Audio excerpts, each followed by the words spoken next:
Margaret Ellen Whitfield was 68 years old the day her children asked her to sign the papers.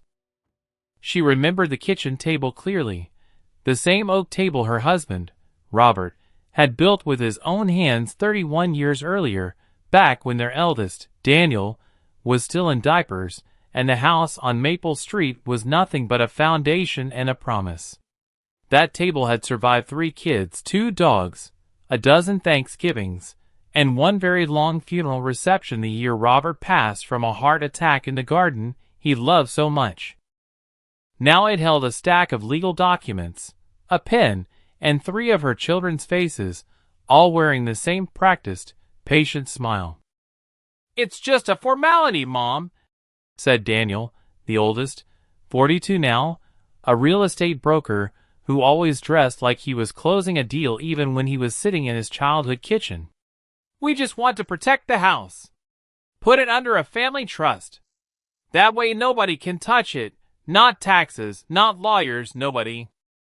"Protect it from who?" Margaret had asked. "From everything," said her daughter, Claire, 39, an accountant, always the one with the spreadsheets, the one who made things sound reasonable even when they weren't. "You're not getting any younger, Mom. If something happens to you, this house could get tied up in probate for years. We just want to make sure it stays in the family." The youngest, Thomas, 35, said nothing. He rarely did. He just nodded along, eyes on his phone, the way he always did when things got complicated, and he wanted someone else to make the decision for him. Margaret looked down at the papers. She wasn't a foolish woman. She had raised 3 children mostly alone after Robert died, worked 26 years as a school nurse, clipped coupons, painted the fence herself twice, and paid off the mortgage on this house 1 careful dollar at a time. She knew what a trust was. She knew what power of attorney meant. But she also knew what it meant to trust her own children, because that word trust had 2 meanings in that room that day, and only one of them was legal. "If I sign this," she said slowly, "who owns the house?" Margaret looked at each of their faces. Daniel's confident smile. Claire's patient, rehearsed calm. Thomas's silence, which somehow felt the loudest of all. She thought about how, 3 months earlier, none of them had called her for 2 weeks straight. She thought about how, at Christmas, they'd left before dessert because Daniel had a thing. She thought about how, when she'd had her gallbladder removed in the spring, it was her neighbor, Dolores, who drove her home from the hospital, not one of her own children. But she also thought, they are still my children. And a mother's love does not calculate. It does not audit. It simply gives. So Margaret Whitfield picked up the pen, and she signed. It did not happen all at once. That was the cruelest part. For the first few months after the trust was signed, nothing seemed different. Daniel still called on Sundays. Claire still set recipes she found online. Thomas still stopped by occasionally to mow the lawn, though he'd usually leave before Margaret could make him a sandwich. Then, slowly, the visits changed in nature. They stopped being visits and started being inspections. Daniel began bringing a tape measure. "Just checking room dimensions," he'd say, "for insurance purposes." Claire started asking about the antique furniture, which pieces were valuable, which ones Grandma Louise had left behind, what the appraiser had said about the china cabinet. Thomas began parking his truck in the driveway for hours at a time, loading things into it that Margaret didn't remember agreeing to give away: an old rocking chair, a set of tools from the garage, a box of Robert's books. "We're just organizing," Claire explained when Margaret asked. "The trust needs an inventory. It's a legal requirement." Margaret didn't fully understand trust law. She had never needed to. She had spent her life trusting people, her husband, her patients, her neighbors, her own children, and it had never once occurred to her that trust, when formalized into a legal document, could become a weapon instead of a promise. It was Dolores, her neighbor of 22 years, who finally said something.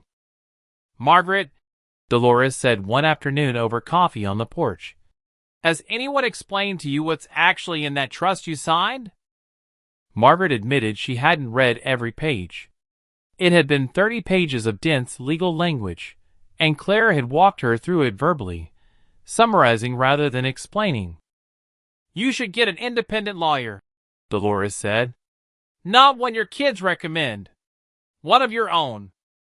Margaret resisted at first.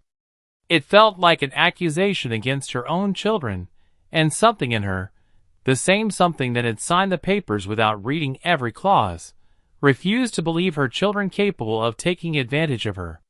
But 2 weeks later, when she asked Claire for a copy of the full trust document to review, just for her own records, Claire hesitated in a way she never had before.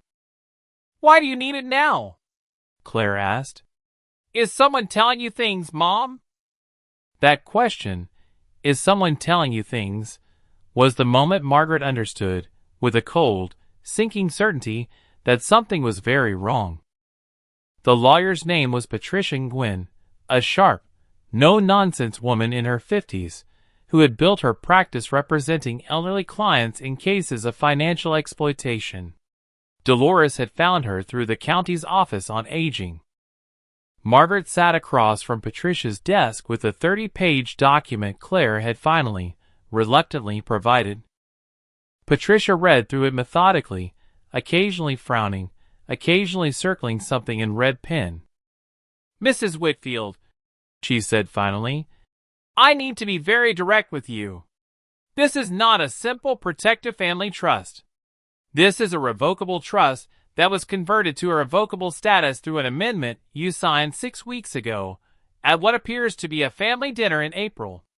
Do you remember signing anything in April? That amendment," Patricia continued, "transferred full trustee authority from you to your 3 children jointly, with majority vote controlling all decisions, including the sale of the property. As of that signature, you are no longer the person who legally controls what happens to this house. Your children are." Margaret felt the room tilt slightly. "But I still live there," she said. "They said nothing would change." "Legally," Patricia said gently, "they don't have to let you continue living there, Mrs. Whitfield. Not anymore. The trust document, as amended, gives them the authority to sell the property, and it does not guarantee you a right of residence unless they choose to honor it." For a long moment, Margaret said nothing. She thought of 31 years in that house.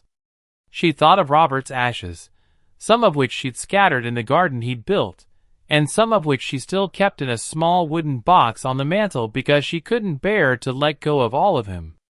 She thought of every birthday party, every scraped knee bandaged at that kitchen table, every Christmas morning, every argument, every reconciliation.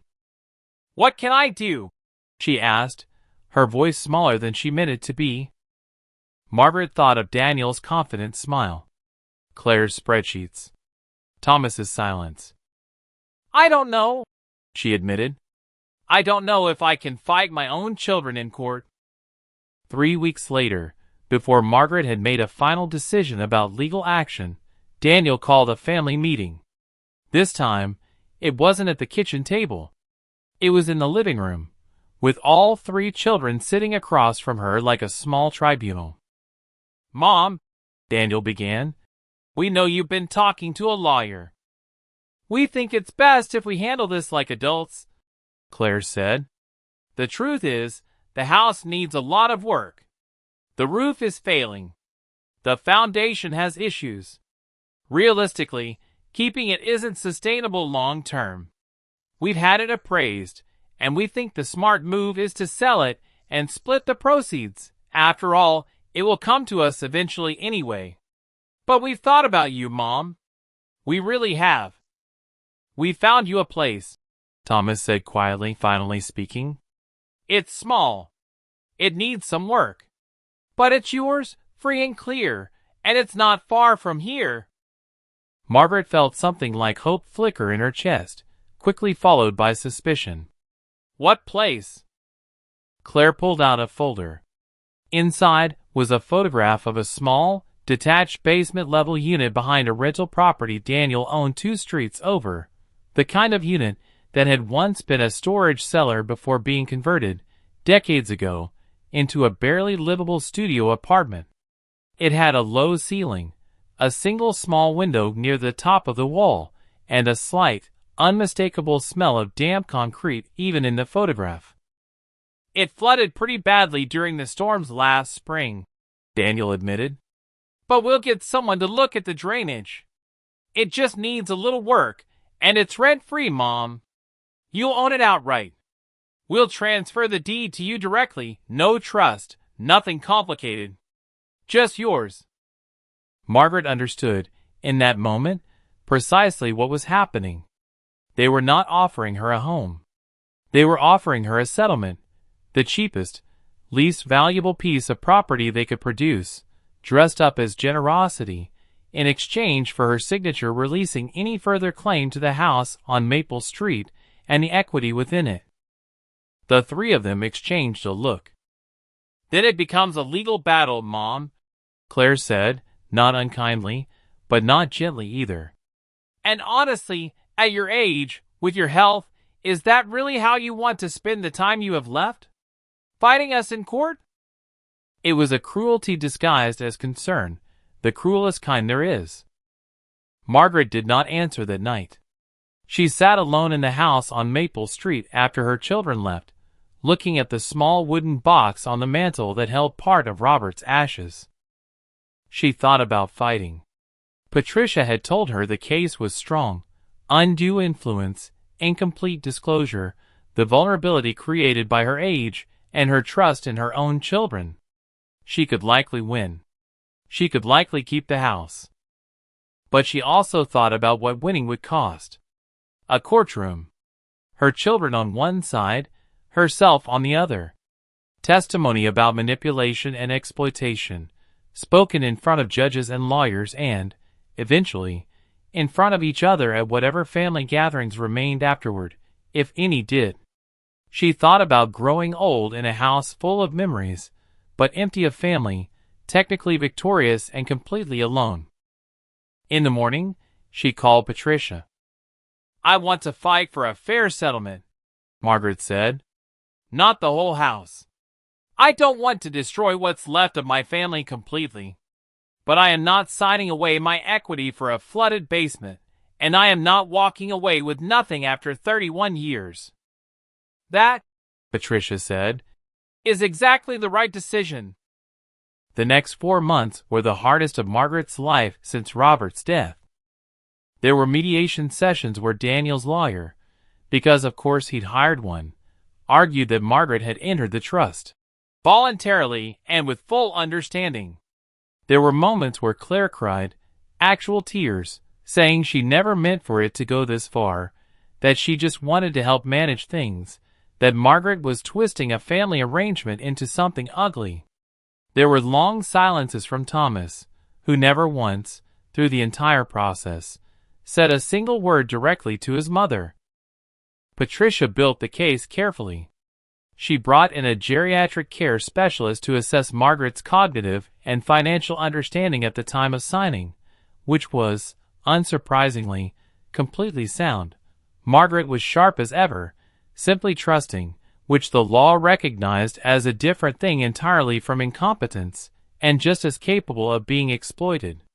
She documented the timeline, the informal April beneficiary update, that was in fact an irrevocable amendment, the lack of independent counsel offered to Margaret at the time, the subsequent behavior of the children, the tape measure, the inventory, the removal of property, the flooded basement offer, all of which painted a picture no mediator could easily dismiss.